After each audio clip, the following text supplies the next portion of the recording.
Benim neler çektiğimi kim bilir?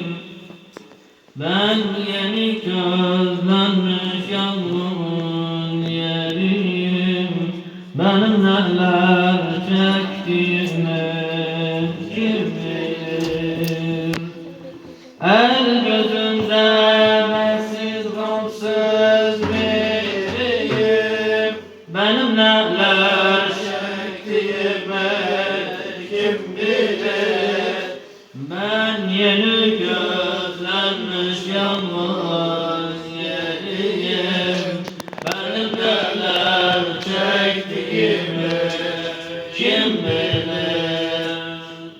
Sinemdedir benim derdim ağlarım.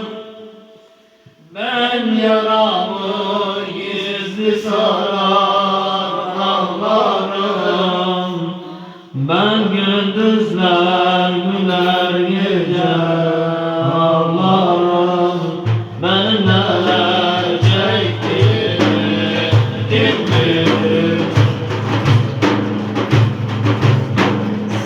Sinemdedir benim derdim dağlarım. Ben yaramı gizli sarar ağlarım.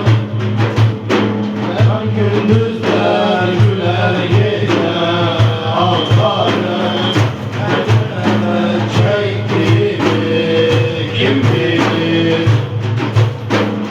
Yemdedir benim derdim dağlarım. Ben yaramı gizli sarar ağlarım. Ben gündüzler güler gece ağlarım.